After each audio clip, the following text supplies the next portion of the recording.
Good morning, and thank you for joining this morning's webinar about the FTC Safeguards Rule requirements, something everybody's been hearing about since the beginning of this year. Today's webinar will be a conversation between NJCAR President Jim Appleton and Chris Cleveland, CEO and co-founder of Comply Auto. They'll be discussing the most pressing questions dealers have about the new Safeguards Rule amendments and what they mean for your dealership. Also on the webinar are Grayson Hannigan, NJCAR's Director of Legal and Regulatory Affairs, as well as Judy Van, founder of JV Solutions and who heads up the NJCAR Academy. Before we begin, I just have a few housekeeping details. On the right-hand side of your screen is a control panel. Please take particular note of the Questions tab. During the call, all participants will be muted. If you have any questions during the webinar, you can enter them in the Questions tab, which I'll be monitoring. So now I'd like to turn things over to Judy Van to formally introduce our two presenters today. Judy? Great. Good morning, everybody, and thank you. As we all know, the new FTC regulations are all about protecting customer information. We're not going to dig into the weeds of the regulation. We assume that all of you probably have been inundated with many webinars on this topic. However, there have been many questions about what we need to do. So we know that we start off with the physical collection and processing of customer information to begin the sale, and then we need to regulate who handles the information and protect against cybersecurity, which is the technical, and lastly, remove documents from the dealership under the deal is done to prevent any administrative liability. So today we're going to concentrate on the cybersecurity side and the technical side. And we're lucky to have Jim Appleton, president of NJCAR, to ask the most tough questions to Chris Cleveland, CEO and founder of Comply Auto. So I'm going to turn it over to Jim, and he's going to introduce what we're going to talk about today and ask Chris some very solid questions. Great. Thanks, Judy, and welcome, Chris. But before I bring Chris on, I wanted to give everyone a little bit of context around the Safeguards Rule and how the amendments that were passed earlier this year impact what dealerships are required to do. The so-called Safeguard Rule is the name given to the regulations enacted by the Federal Trade Commission, the FTC, to implement the consumer privacy provisions of the Gramm-Leach-Bliley Financial Services Modernization Act, which is now nearly 20 years old. The Safeguard Rule imposes security standards designed to prevent the accidental or inadvertent transfer of customer information to third parties. One of the overriding goals of the Safeguards Rule is to prevent identity theft. For dealerships, this is critical. You collect a lot of data and maintain customers' non-personal information, or NPI, which is the focal point of these safeguard regulations. The revised rule, which requires implementation by December of this year, imposes certain additional written policies for an information security program, an incident response plan, a data retention plan, and IT change management procedures. These technical requirements are almost impossible to implement in a dealership without some kind of outside support. That's why NJCAR has partnered with Comply Auto to provide our members with this one-stop entity that covers all the requirements of the Safeguard Rule. Comply Auto's suite of products enables the dealership to meet the requirements of the Safeguard Rule by relying on compliance experts to achieve this necessary compliance. Protecting the dealership is the key. NJCAR felt it was important to have this webinar at this time so dealerships are both aware of the upcoming compliance deadline, I think pretty much everybody is, and to reintroduce Comply Auto as this one-stop solution for safeguards compliance. So with that, why don't I introduce Chris Cleveland, CEO and founder of Comply Auto, and start with the question, Chris. Tell us just a little bit about yourself and your journey in establishing and forming Comply Auto. Yeah, thanks, Jim, and thanks, Judy, and thanks for the introduction. Happy to be here, and thank you for all the dealers who are attending this webinar today on this important topic. A little bit about myself. I came from the dealership world, right? So back at about 10 years ago, I started working as the compliance director for the Galpin Motors Group in California, which is a large dealership group, about 13 stores. Our claim to fame was we're the largest Ford dealer in the world for about 30 years. And I oversaw legal and compliance there and IT for about a decade. And so that's really where I started my career in automotive. And during that time, California originally was highly regulated, as you probably all know. And California back in 2018 released what we call the California Consumer Privacy Act, which honestly overlaps a lot with these federal laws that we're talking about today. And so we created a solution at our own dealerships for that. Me and my co-founders, who were also dealer attorneys and own and still do own and operate dealers to this day. And we kind of built it from the ground up at our own dealerships to solve our own problems, because as Jim was saying, it was just impossible to do all that stuff manually, even at a group as large as Galpin, where we had an in-house IT and legal department, but we still needed to automate it. So we built it kind of from the ground up, and it worked so well that we began to partner with the California Association. We then partnered with the New Jersey Association and then NADA, and to offer that to dealers across the country once those federal rules got passed. And so we're now in all 50 states. We are the largest player in this space in terms of privacy and cybersecurity for dealers, and we're now actually endorsed by 37 states across the U.S. Yeah, that's awesome, and I think your background and experience in creating Comply Auto, I think, is really kind of key to the success so far. You mentioned you're in 37 states. Obviously, it's tremendous growth. How many dealership rooftops are you actually servicing right now? Yeah, so we're actually in all 50 states. We're endorsed by 37 states, but as far as rooftops, we have almost 5,000 now dealerships across the country in just 2 years. So a lot of that has obviously been triggered by these new federal requirements that I think a lot of dealers were unprepared for. Traditionally, dealerships haven't focused a lot of attention on cybersecurity. But yeah, I think I agree with you. I think the reason we've seen such quick growth and why it's worked so well is because, unlike a lot of other companies out there, this is truly kind of by dealers for dealers, right? It's built not just by attorneys, not just by IT people, but by people who have actually spent their entire lives and careers, working in actual dealerships, doing this on a day-to-day basis. And it never hurts to have a gun at your head for compliance. The necessity is the mother of invention. I think dealers are sweating this one out. Let me ask you this: do dealers have to hire a full-time IT manager to get this done, or are there other ways around this? Yeah, it's a great question. Probably one of the most common questions I get, either when we're doing demos or just dealers that call us. And the short answer is no. I mean, do some dealers have an IT director and IT staff? Sure, that's certainly not the norm. Most dealerships do not. The average, smaller dealership does not have an IT staff or the luxury of that. But from a legal, I'll address it from two standpoints. One, from the legal perspective, and two, from the kind of practical perspective. But from a legal perspective, 100% the answer is no. The original rules were going to require that. So it was going to require that dealerships hire a full-time chief information security officer, which would have been pretty crazy, since that kind of level person is usually going to cost you at least 6 figures a year in salary alone. But the NADA and several other trade associations lobbied against that, and the FTC agreed to strike that from the rule.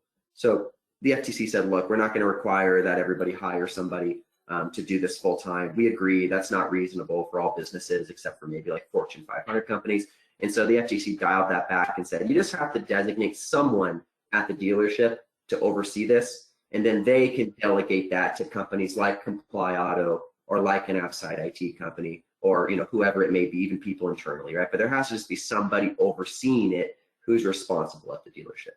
So you don't have to hire any new people to do this. And then from a practical standpoint, I mean, the short answer is, if you're using a company like Comply Auto to help automate a lot of these things, that's why you pay companies like us, is so you don't have to hire a full-time person. Now, if you are trying to do this all in-house, you're probably going to have to hire multiple people, because there's just a lot going on. I mean, we'll probably get into this, I'm assuming, later in today's webinar. But if you've read the NAD guide, I mean, there's a lot to do here. So it could easily become a full-time job if you're not outsourcing it. Well, let's drill down a little bit on that right now. I mean, there's a whole lot of work that needs to be done and a whole lot of I's that need to be dotted and T's that need to be crossed to come into compliance with the FTC rule. What portions of the privacy and cybersecurity requirements get handled by Comply Auto versus what does the dealership have to staff up or outsource to other IT personnel to handle, at the dealership? I mean, how do we operationalize this? Yeah, no, it's a good question. I think that's kind of the beauty of Comply Auto is, to my knowledge, we're the only solution out there on the market that's the true one-stop shop for all of these different requirements. So I'm not aware of any other solution that can do everything. There's companies that can do bits and pieces, like there's compliance companies that can do the policy side. They'll give you some templates and things on the legal side, and then there's IT companies that can do some of the general IT network infrastructure things. And then there's cybersecurity companies that'll do like penetration testing and vulnerability scanning and things. And so you usually have to piecemeal it with 3 or 4 different companies. With Comply Auto, we handle it all. We're comprised of a lot of, our whole company is basically attorneys and cybersecurity experts. And so we do everything from the legal policies and automate that. We do the multi-factor authentication, which we can install. We do penetration testing. We can install endpoint detection and response software on all your machines. We can even do the employee monitoring and logging for misuse of data across all your entire network. So all those things can be handled by Comply Auto, which I think is what's made us very successful in this market, is because dealers don't want to have to log into 4 different systems. They don't have to worry about paying 4 different vendors, which also gets expensive really fast. So yeah, that's I think that is one of the biggest benefits of Comply Auto at this point. So dealers don't have to juggle multiple vendors and don't have to exactly maintain a compliance log. They can rely turnkey with Comply Auto. What about the requirement to do continuous education of security personnel for emerging threats and countermeasures? Does that apply to in-house IT people? Are the dealers responsible for ensuring any outside IT company does this training? How does that work? Yeah, so there's 2 employee training requirements under the law. And the first is a general requirement for all your employees. So when I get this question all the time, really do my porters and technicians and stuff have to take it? And technically the answer is yes. Even the NADA asked the FTC attorney that question, and his answer was yes, although maybe some people need to be trained more than others. But the short answer is everybody has to take a general security awareness course now by law by December 9th, every single person at the dealership. And then what you're talking about is there's a second requirement, which is kind of a more advanced course that any IT or security personnel need to take. And yeah, if you have any IT people on staff, like your own employees, they have to take the separate, more advanced course that's going to teach them about the most, the newest emerging threats and countermeasures and how to prevent these new cybersecurity attacks. Now, one point is you don't need to train your outside IT people. That's not your responsibility. The FTC has clarified that. So if you have an outside IT company or an outside IT guy, you're not responsible for training them. You're only responsible for training your own employees and then a separate course for your own IT staff. Well, that's helpful. And again, Comply Auto handles that as well. Correct. Yeah, we have a set of courses in our system that you can easily enroll your employees into, and it will track that all automatically in the system so you can demonstrate compliance with those training requirements. Okay, but so the on-staff personnel, Comply Auto has got that covered, but now we have all kinds of outside service providers, DMS providers and others who handle document management and retention programs. In order to satisfy the service provider contractual provisions that exist under the safeguard rule, is it sufficient for the service provider to add language to their standard terms and conditions that simply say they will, quote unquote, implement reasonable safeguards to protect the security and confidentiality of all non-public personal information? or something similar to that, or is there a whole other level of security assurances that need to be furnished to the dealer by other outside service providers, and how does that get handled? Yeah, so it's a difficult question, and it's kind of a gray area in the law. But I'll address it in a few parts. But the first thing is all of your service providers who have access to customer information related to a lease or finance transaction need to sign a new agreement with you, period.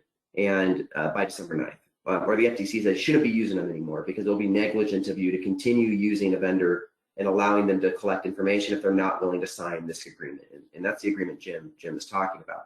Now the question is, what does that agreement need to contain?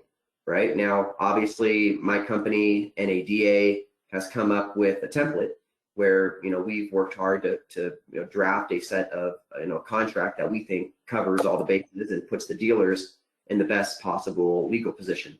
Now, what will happen inevitably is when you send these out, and if we have any Complyto customers on the call, I'm sure you've seen this, that vendors will come back and say, I'm not signing this, right? And then they'll hit you up with their own agreement where it's exactly what Jim said. It's like a one-liner, right? It's like a single sentence, and it just says the only thing we're going to say is that we're going to implement reasonable safeguards to protect non-public information, period. And then sometimes they'll even just give you a letter instead of a contract. It'll be a letter from the CEO, and the CEO is just like, this is a letter affirming we comply with the safeguards rule. And the question is that good enough? Now, if you ask me in the NADA, my answer is no. I think the letter example is 100% no. Because the law specifically says it has to be a contract, a binding agreement, and a letter is not a binding agreement. So somebody just sending you an email or a letter, saying, "Hey, we're going to comply," not good enough. That doesn't make it a contract to satisfy the law. Now, where they just have this one liner saying, "I'm going to implement reasonable safeguards," again, I think it's better than nothing, right? But I would push back heavily because it's not just that, right? According to the FTC, who has commented on this, they are expecting the vendor follow all the same things you have to follow. So encryption, multi-factor authentication, right? When you log in, you get a code sent to your phone or whatever, right? The double a password plus somewhere for authentication, you log in. Penetration testing, written security programs, they're training all their employees. So ideally, you want a contract that's making sure the vendor's representing they're doing all those things, because what does reasonable safeguards mean, right? They could just say that, but are they actually doing all the things the FTC is expecting you and the vendor to do? So it's tough though, because some of these bigger vendors, particularly manufacturers, CRMs, DMSs, have a lot of leverage, and they kind of know you're not just going to cancel them. And so they'll play hardball a lot of the time and just refuse to sign these agreements. But I think you got to do the best you can. Something's better than nothing, but you should certainly try to use either the Comply Auto template or the NADA's template, which is ours is based off of the NADA template, to try to get them to sign something that is, works in the dealer's favor, not in their favor, right? So it's a tough situation. And so vehicle manufacturers are considered service providers under the rule? Yeah, it's a good question. Vehicle manufacturers don't think they are. I and the NADA think they are, but the FTC has refused to comment. So when asked directly if a vehicle manufacturer is a service provider, the FTC pretty much just said, hey, we're not going to answer that question, or we're not going to opine on that. It depends, right? Vehicle manufacturers have the vast majority take the position they're not. They're saying, hey, we're a franchisor, right? We're not a service provider. We partner with companies that provide services, and we may incidentally do some things that may seem like services, but we're really not a service provider at the end of the day. That's their argument. If you have any Volkswagen or Audi dealers, they made a big deal out of this and sent out like this 25-page agreement and FAQs and everything, and kind of in a backwards way said, hey, we don't think the law applies to us at all, which I don't agree with. But I think the short answer, Jim, is they are, I think. I mean, they're collecting sensitive information. They do provide a host of services to dealers where they're using that information. And it's hard for me to agree that they're not, but it's going to be an uphill battle. I think the NADA is going to have to, get tough on the manufacturers. I think the state associations like NJCAR and others are going to have to help there too. Hopefully with, kind of getting the OEMs on board with this, because I've only seen maybe one out of, 30 OEMs or whatever it is, willing to sign one of these agreements, unfortunately. Not and nothing's nothing's changed. The dealers, as far as the OEMs are concerned, the dealers are holding the bag. That's the definition of being a retailer, is let the dealer hold the bag. But I do think though, like the OEMs are kind of, I wouldn't say the least of your concerns, but they're certainly not the low-hanging fruit. Like the vendors you should be the most concerned about are like, the F&I menu providers, the product administrator, these companies who are truly service providers, chat modules on your website, right? Debt collection companies who are collecting personal information, providing a service for you, your CRM, your DMS, desking tools, right? Maybe appraisal tools, all these other companies that certainly are providing a service in collecting customer information. Those are third-party financial institutions like auto lenders. Auto lenders, no. So auto lenders, I don't believe constitute, again, FTC hasn't commented on that, but one, they also, like manufacturers, will say, hey, we're not a service provider. I tend to agree with that analysis, because remember the safeguards rule, the GLBA, all of this, the whole point is that it applies to financial institutions. And certainly that's who the lenders are, they're financial institutions. And then separately, the law has a separate definition of service provider. So you can't really be both, I don't think. You're not both a financial institution covered by the rule and a service provider. It almost doesn't make sense. And so I think, the banks are already independently required to comply with all these rules, just like we have to. That's why the rules apply to us in the first place, because we're considered to be a financial institution. So I don't think you need to worry about the lenders. They already have to comply with the law. There's really, if you think about it, like having them sign an agreement saying, hey, I'm going to comply with the law. Well, you already have to. So I don't think you have to worry about the lenders. And that's probably, hopefully, good news, because some dealers are working with like 50 different lenders, right? Exactly. So, yeah. Well, that is good news. Let's dig down into the weeds a little bit more operationally, and talk about the requirement to monitor and log unauthorized access and use of customer information by dealership employees. What exactly does this include, given that the dealers, for the most part, are dependent on their cloud-based vendor for supporting and making these kinds of logs available? How do they comply? How do they operationalize that requirement? Yeah, it's actually a really good question, and I think conveniently a lot of vendors and other companies ignore this part of the rule because it's the hardest to satisfy. So the law has this portion that says, hey, you are required as a dealer to monitor and log access and for misuse of customer information by all your employees 24/7. So required to continuously monitor for misuse of customer information, sharing it with people, unauthorized access, all those things. And again, like you said, Jim, that typically you're like, well, how do I do that, right? Like unless CDK is doing that, like I have no way to monitor and log all that on the DMS or the CRM. But it's a little bit more than that. And so, for example, there are systems out there, and Complado does all this, obviously, because again, we're trying to be the one-stop shop here. But this would include, for example, in the industry, we often refer to this as a DLP, or data loss prevention tool. And really what those kind of tools do usually is they scan every device, every email, your cloud-based systems, for when employees are either doing suspicious things. Like, for example, let's say you have a disgruntled employee who you've just terminated, and he starts downloading all the data, all his sales records, because he wants to take all your sales records to a competing dealership. And he starts mass downloading that onto like a USB drive or a hard drive. There are systems out there that will automatically detect that. For example, Complado does that. So we would automatically detect if an employee is like mass downloading data, which is suspicious. Nobody should just be like mass putting information onto a hard drive or something, right? Like, why are they doing that? That's your data. So we would detect that. That would be one way to satisfy that portion. We would also be able to automatically identify deletions. So you may just have a disgruntled employee who's being malicious and wants to delete a bunch of data. So again, Comply would automatically detect and prevent that if you have an employee trying to mass delete information.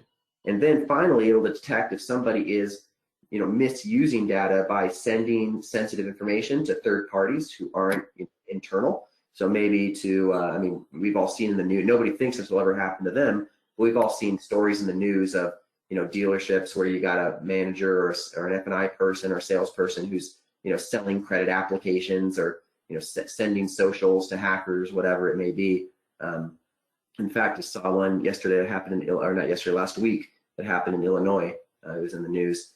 And another one the other week before that in Texas. So I get these Google alerts for news stuff like that. But so it's pretty common. But Complido would detect that. So if you have an employee sending sensitive information to an unauthorized third party, it would automatically detect that because it's scanning for that stuff 24/7. Sending it through the dealership's email system. Obviously, if somebody is going to take a picture of and text a copy of a credit app,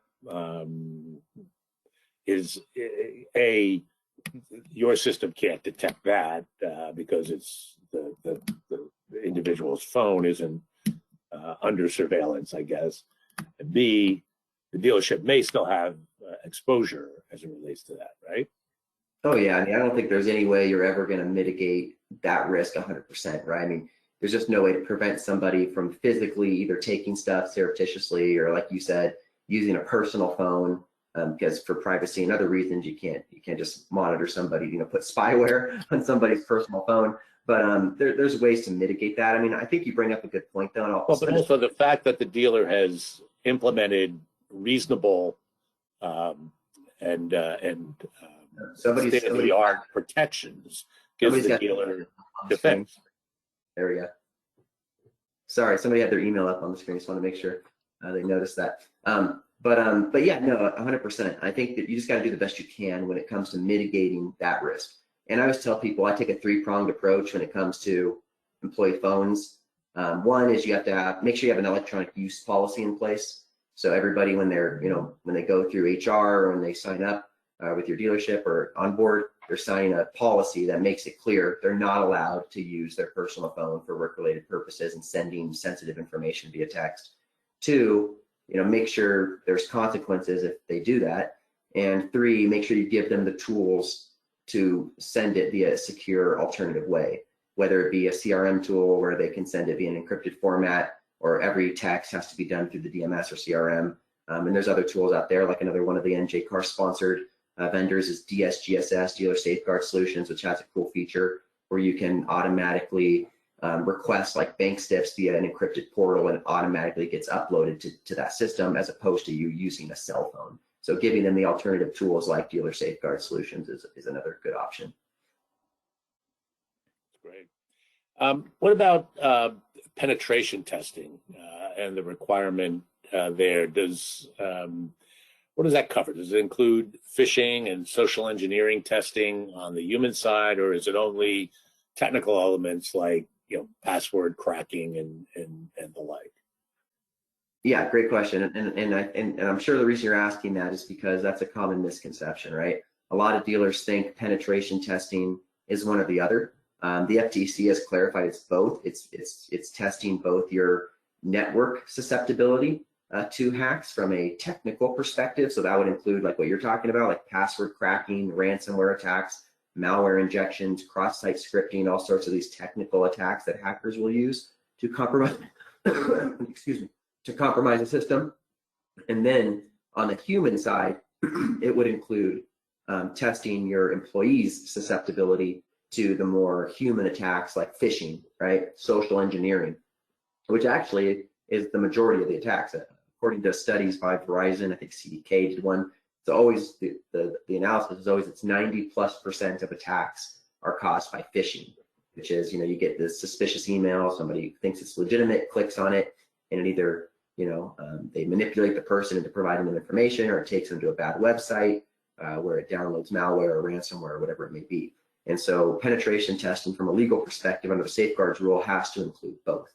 So you need to be doing the phishing simulations against your own employees, so testing their ability to, or they're testing their susceptibility to fall for those things. You'd be surprised, I think, when you if you do those tests, how many of your employees are going to fall for it. But there's tons of companies out there that do it. Compliado does that as well. And then it includes the technical side, which is simulated hacking against your network. Got it. That's great. So now I understand Compliado has a compliance guarantee and has also developed a all-inclusive program to get dealers to 100% compliance with the new FTC requirements. And that's a pretty bold guarantee and a pretty bold promise. And of course, NJ Carr likes that. One of the reasons we're doing business with Comply Auto. But can you explain that a little bit, this new feature of your program for the dealers? Yeah, and just and just kind of set the stage there. I mean, everybody said I was crazy when we offered this. Like, why would you do this? You're taking on too much liability. But to me, as a company, I mean, you're going to pay us money to make you compliant. What's the point of doing that if we're not going to stand behind that? And you're not going to have confidence that you're actually compliant. This never made sense to me that other companies in the compliance space weren't willing to do that. It's like, okay, then why am I paying you? Why am I hiring you if you're not going to, if you're not willing to represent, you're going to get me to 100%. And so that's where Comply decided that we were so confident in our solution that it was truly the one-stop shop, that we guarantee it and we stand behind it. We'll actually pay for any federal or state violations related to our software if you have any action against you. So now there are some caveats to that, like you have to be using our full suite of tools. You can't just be using one piece. You actually have to use it. You can't just buy it, never install it, and then say, hey, well, I got sued, right? But yeah, I mean, as long as you're using our platform as intended, and you get a penalty from a state or federal government, we'll pay the bill. That's how confident we are that this system will get you to 100%. That's great. That explanation is very helpful, but it doesn't prove you're not crazy, Chris. It's just a good explanation. Well, I always question, have you had to pay that out yet? And the answer is no. So so far so good.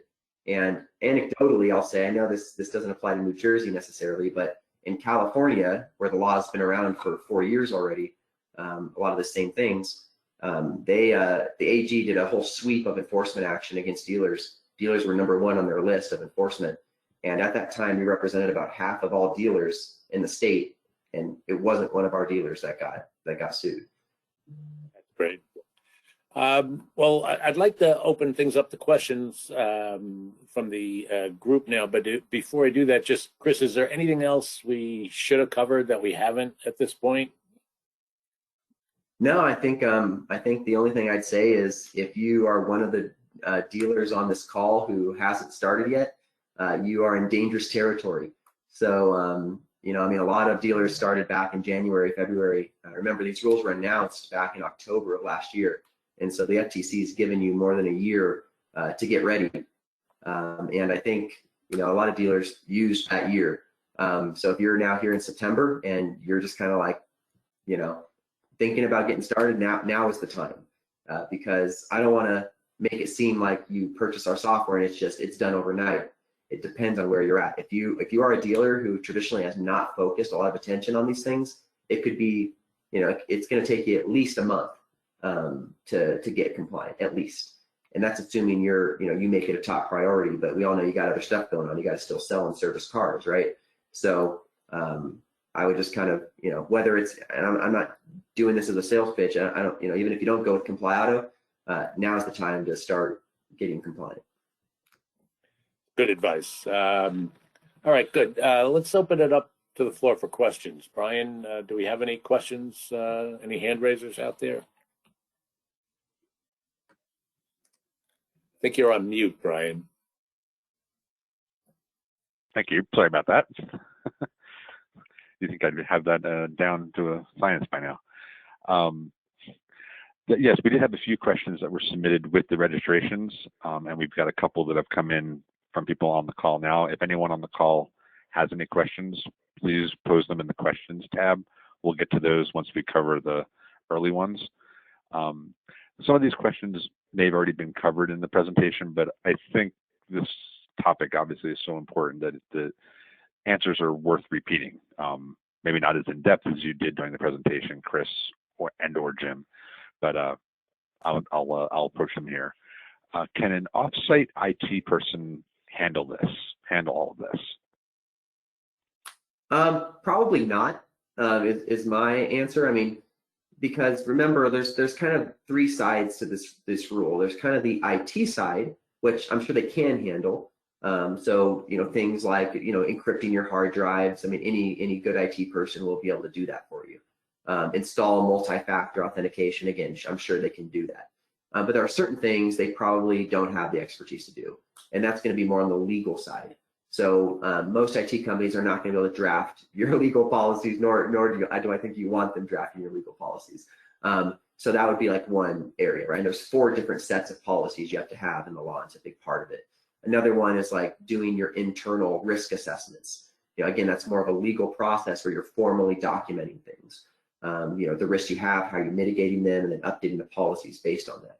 And then there's also the whole vendor management piece. I'm not aware of any IT company who's going to be willing to be, working with your vendors to get legal contracts signed, get red lines back, determine how to edit those contracts and things like that.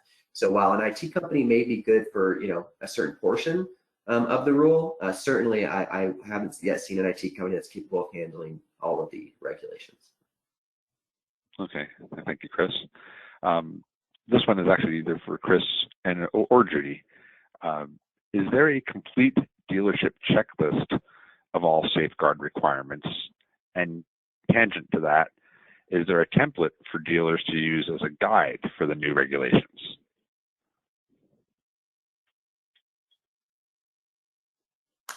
Judy, I'll let you take that one if you want.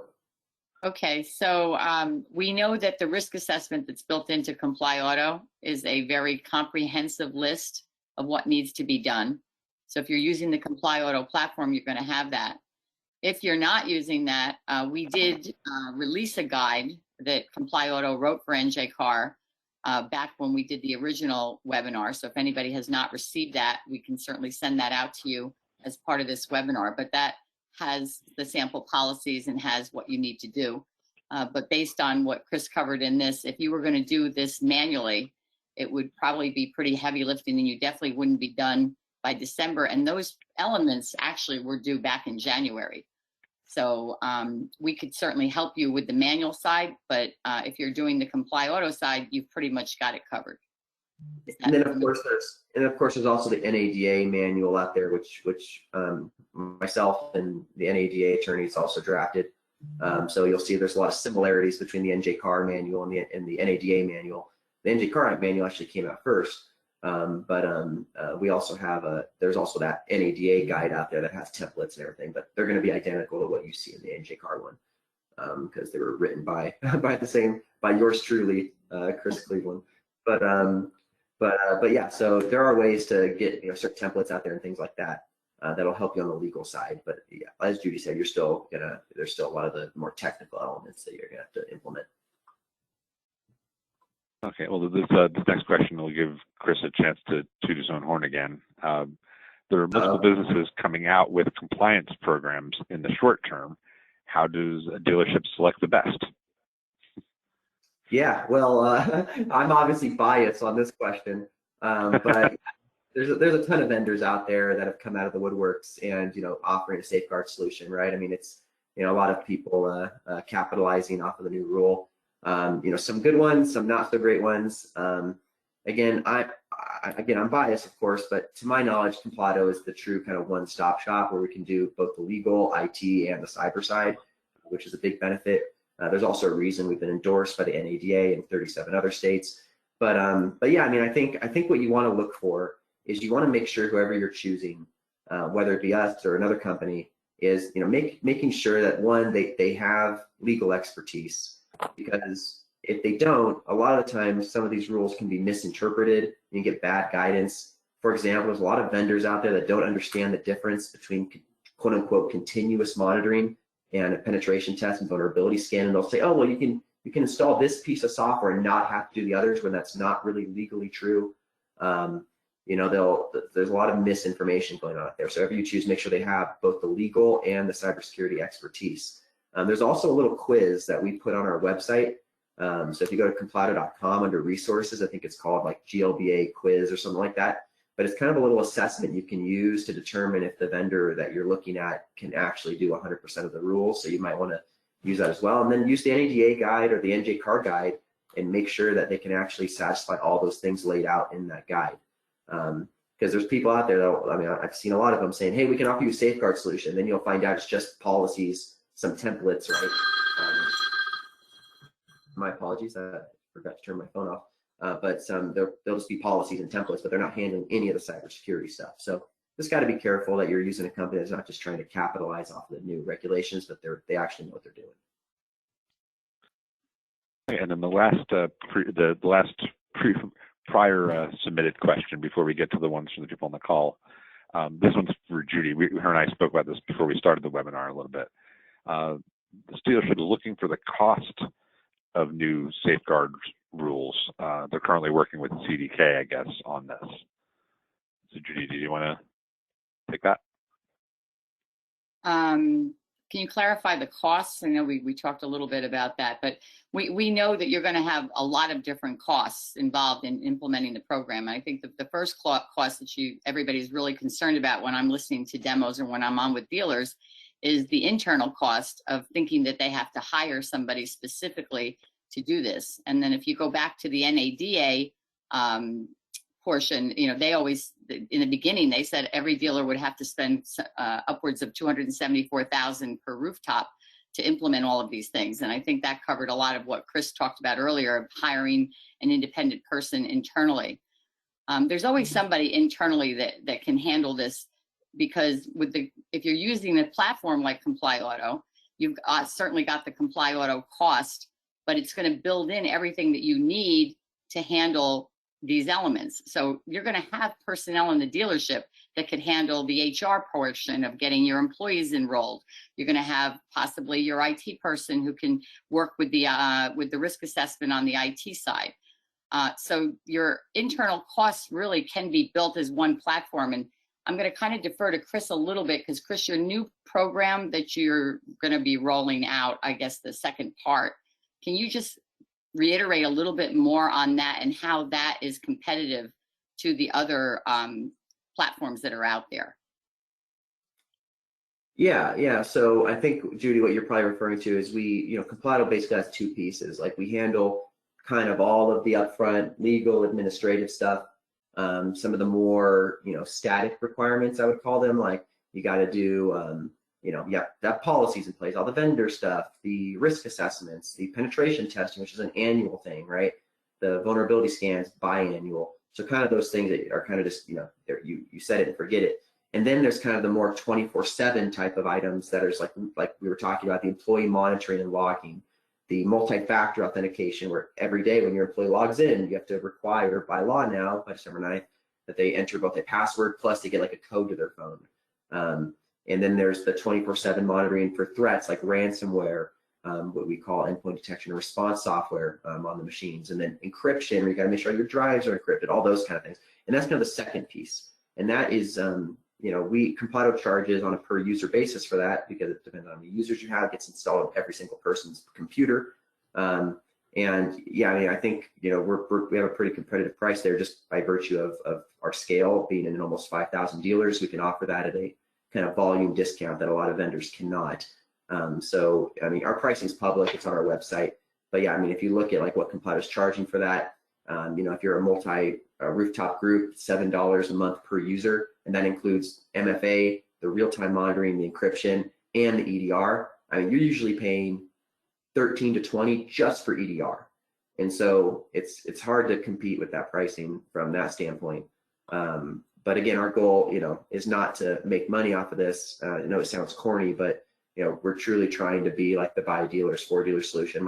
All of us at my company still, either work at or own and operate dealers, and so we tried to make this something that's very reasonable and can get you back to selling and servicing cars, because that's what we wanted to do. When I was in that position at the dealership, I didn't have time to focus 24/7 on cybersecurity and privacy, nor do you. And so our goal is to get that cost down as much as possible. As a single rooftop, you're spending like $10,000 a year at the most on Comply Auto. Whereas, if you're doing it manually, the NADA says, according to their study, you're going to spend $277,000 a year. So, kind of becomes a no-brainer from that standpoint. Okay, well, we're at the 45-minute. I'm sorry, Judy, I don't want to cut you off. No, that's okay. We're at the 45-minute mark, so let's. There's about a dozen or so questions from the people on the call, so let's try to power through these. Are dealerships responsible for vendors not completing the Digital Privacy Act forms that they receive? The short answer is yes. I mean, the FTC has said, unfortunately, I know it's not the answer anybody wants to hear, but the short answer is the FTC says if they're not willing to complete the agreement and they're not willing to do the risk assessment, which is another requirement, then you shouldn't be doing business with them from the FTC's perspective. Because why would, from the FTC's, their logic is, why would you allow a company to continue processing and having access to sensitive information if they're not willing to represent they're going to comply with these things and be secure? So at the end of the day, yeah, it would fall back on the dealership if you continue to use that vendor. Okay. If there are changes that need to be made with a dealership's hardware, is that something that Comply Auto can handle, or do they need to hire someone else? So the short answer is, yeah, no, we would not handle that. So if you're looking, like you're talking like, I have Windows 7 machines and I got which by the way, if anybody on this call has Windows 7 machines, you're just waiting to get hacked, like literally. So, and I know this because we do penetration testing for almost 5,000 dealerships, and the #1 reason that we're able to hack a dealer is because of Windows 7 machines. They're not supported anymore. They've got tons of vulnerabilities that any good hacker can take advantage of. But that aside, like, no, yeah, like Comply is not gonna like purchase computers for you and then come to the dealership and like install new computers or new firewalls or anything like that. We can certainly advise you on, you know, and that's part of what we do is like the system will tell you, hey, this is outdated, vulnerable hardware, you need to upgrade it. So we'll tell you if you need to do that, but we're not going to purchase or procure those devices for you. Okay. If a dealership already has all the cybersecurity requirements in place, including the 2FA, endpoint protection, network, pen testing, phishing testing, etc., can they deploy the Comply Auto solution with their existing cybersecurity? Yeah, absolutely. Yeah. So we do that all the time. I mean, some especially like sophisticated dealership groups, like we deal with Penske and other of these large, you know, publicly traded groups that already have, you know, very sophisticated IT infrastructures in place. And yeah, absolutely, we can tailor our solution to, so you can, if you only want to use our kind of other portions of the software, and then we'll work with your IT company or existing IT department on the other items. Okay. When is the annual risk assessment? Oh, sorry, something just, my screen just moved. When is the annual risk assessment to be completed? When does it need to be completed? Yeah, so I mean, technically already on January 10th. So a lot of these, like some of the portions of the safeguards rule already went into effect on January 10th of this year. And then they said, well, all the other stuff we're going to delay until December 9th. But the risk assessment is something the FTC is expecting that you've already done back in January. So that part, according to the FTC, should have already been done. Because keep in mind, the risk assessment requirement was always the law, even under the 2002 rule 20 years ago. Okay. This next question may be the best question I've ever heard. How do you get managers to listen to IT advice? Yeah, that is a good question. I think, man, it's putting me on the spot. I mean, a story of my life when I was in dealership is how do you get people to listen to a lawyer or to a compliance person or even better an IT advice? Because yeah, I mean. And I think what you're getting at, and I know it's kind of a little bit of a sarcastic question, but there's some truth to it, right? I mean, a lot of the stuff is not ideal for salespeople. Like no salesperson or manager wants to get a code sent to his phone when he's trying to work a deal, right? It's just annoying. It's another thing, right? Another step that potentially slows down the process. I think it's all about though education, right? One, it's not an option anymore. So IT people, most of the IT guys that I talk to or gals love this law because it's like stuff that they've been trying to get the dealership to do for years that maybe they didn't want to do. And now it's like, well, you don't have an option anymore. It's the law, right? So I think it's education, letting them know this is about protecting them. It's the law. And trust me when I say I talk to at least a dealership a week that has been hacked and had a data breach. I mean, that's why, unfortunately, a lot of dealerships come to us as after the fact. And you don't want to wait for that to happen. And so a lot of the stuff, while it is inconvenient, will, one, make sure you satisfy the legal requirements, avoid stiff penalties, but even more importantly, avoid a potential data breach or a ransomware attack or a cybersecurity incident. So I think the fear tactic, it works well in my experience. And Chris, if I could add to that, I know from my own experience of going into dealerships and doing training, and training I do believe is number one. You have to train them. If they know the law and they know what it is, they'll be least apt to break it, we hope. But if you make them sign off on a document that says that they are going to satisfy the requirements themselves, that goes a very long way. All of a sudden, it becomes them that's responsible, not only the dealership that's responsible. Yeah, definitely. Okay. This next one, it sounds like Comply Auto offers a great solution relative to safeguards, but dealerships have many other compliance needs outside of safeguards, such as F&I compliance and documentation, including the FTC's pending rulemaking in that area. Does Comply touch any of those areas, or are you solely focused on the FTC's safeguards requirements? So right now we are solely focused on privacy and cybersecurity, not just the safeguards, but kind of all state and federal laws related to privacy and cybersecurity. However, well, I guess technically not true. I mean, in our software now we have 50 state illegal sexual harassment training. We got red flags you can do in our software and the OFAC policies and all that. So we have some little add-on tools, but primarily we're a privacy and cybersecurity company. But nothing I can talk too much about on this webinar, but I will say come next year at NADA, Comply will have some nice additional features to show off. So that's all I can say at this point. Okay. Do dealerships need to be 100% compliant by December 9th, or can they have the process started and be working towards compliance? Kind of goes back to what I think you were saying earlier, Chris, about if they'd waited this long. Yeah, I think you got to be 100%. I mean, that's kind of the goal. I mean, remember, these rules were supposed to go into effect on January 10th. And then the FTC got a lot of pushback because of COVID-19 situations and just like, hey, there's the chip shortage and all this. And so they said, okay, we're going to delay enforcement until December 9th. So, I mean, come December 9th, they can enforce it. So basically that means you have to be 100%, or else you could potentially have a lawsuit or action taken against you. So yeah, I don't think it's getting started on December 9th. You're supposed to be compliant by December 9th. This question may also put you on the spot, Chris, so I apologize ahead of time. If a dealership already has done some of this, is there a discount for using the Comply Auto solution? If they've already kind of done some of the stuff you'd be doing, yeah, put you on the spot with that question.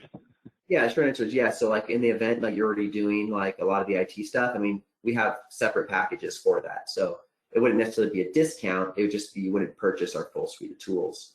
I mean, we can't piecemeal it like individually every single module. There's certain limitation on that. But yeah, I mean, usually if you've already done certain items, one package may be sufficient, or two out of the three or whatever it may be. But yeah, there's ways to kind of modularize it so you're not paying for overlap. Okay, there are just about four or five more questions here. But Judy, I'm going to give you an assignment. Somebody here is saying they're actually Gail saying that there was a chart showing how much time is required by dealer personnel. If you can happen to track that down and share it on your screen, I'll go to the next question and then we can go back to that. Basically, Gail wanted to see if you or Chris could review that. So I'll jump to the next question while you're looking for it. So sorry about that. Let me get here. So does every person? I'm sorry, Judy. What? No, I was going to see if Chris could pull it up before me, because they're going to be seeing everything on my computer. I'm just going to not share my screen for a minute. Okay. So Chris, does every person working in a dealership need to have MFA for every PC? Like, does every PC need to have that? Yeah. So my kind of the practical answer, I think, is that's kind of the best practice. I think it's the easiest way to do it, rather than trying to get into the weeds on like this person should have it versus this person. But from a legal standpoint, not really. I mean, really the people who need it from the regulation standpoint is anyone who is accessing a system or accessing customer information as defined under the law, which is really anything related to a finance or lease transaction. So like, does a technician, using the laptop need MFA? Probably not from a legal standpoint, because unless they're going to the DMS and seeing customer information, but usually, if they're just using like the OBD tool or whatever, then probably not. Does a business office accounting person who's just doing purely spreadsheets and accounting data with no customer information need it? Probably not. But certainly, like all your sales and F&I staff, anybody who's accessing the CRM or the DMS would need it, because those systems have NPI. Or even if people have customer files or a shared file drive on their PC, they would need it when they log in for the day. So I think it's the easiest, like what most dealerships do in my experience, they just put on everything, because that's the easiest way to do it, and it'd make you more secure in general. Like, remember, a lot of the stuff isn't just trying to meet the legal requirements; it's about being secure and preventing a data breach. And MFA is like the single best way to do that, because unless somebody has your phone, there's just no way to hack you, right? So it's very secure. So I recommend you put it on everything, but from a legal standpoint, you technically only need it on systems that have access to NPI, non-public personal information, which is anything related to a finance or lease transaction. Okay. I'll take this next question. Will this session be distributed for us to share with other employees in the dealership? Yes, we recorded the webinar. We'll be posting it to the website, our NJCAR website, later today once it's done its conversion to allow me to post it. So yes, if you've missed the beginning of this webinar or any portion of it, or there's others at your dealership you feel need the information, it will be posted on the NJCAR website this afternoon. And for the sake of time, I think it'd be better if we could send that chart out, and possibly all the information when we send out the link. We'll send the chart out with it to everybody on the line so that they have it. Well, Judy, I was also going to say that in combination with this next question, somebody's asking, one of the safeguards items is a regular risk assessment. They wanted to see if NJCAR could provide a sample risk assessment or template, which would be appropriate to a car dealership. I guess what I could say is we can post a recording of the webinar, and if there's any other documents you feel we have that are useful, I can put everything right on that one page. We could do links to documents and then a link to the YouTube video of the webinar. Yeah, unfortunately, I will say though, like we have the sample vendor risk assessment, I know, in the NJCAR and NADA manual, but there's no sample internal risk assessment. One, because that gets updated quite frequently based on new threats, because that's part of the law, like you update it based on new emerging cybersecurity threats and things like that. So that's been probably since the safeguards rule has been launched, probably updated at least a dozen times already. So that's kind of only exists within the Complido software itself. But whoever asked that question, if you want to reach out to me directly, Chris@complido.com, I'd be happy to send you like a sample one from our system. And if anybody hasn't seen it already, please go to complyauto.com and schedule a demo, because that's really the only way for you to see how easy this system is to utilize and to work. I mean, it sounds so complicated, but Chris has really done something. He's made something so complicated, not necessarily easy, but easier.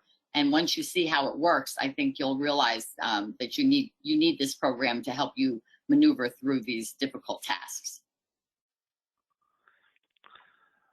Okay, well that was it for the questions. So, does anybody else have anything they want to add before I wrap things up? Jim, Judy, Chris? No, I think we're good. Thank you everybody for your time today. Yeah, thank you all for jumping on this, and reach out to Judy or Gail Caputi if you have questions or you want to set up a demo. Don't wait. Get moving if you haven't started already. I think Chris delivered that message loud and clear today. Great. Well, thank you to Jim, Chris, and Judy, and thank you to all of the participants. As I said earlier, a recording of today's webinar, as well as any documents Judy and Chris send to me this afternoon, we'll post all that on the NJCAR website. In case anyone missed it, or they want to share this with people at the dealership that they feel need the information. So thanks again, and that concludes today's webinar. Thank you very much, and stay safe. Have a great day.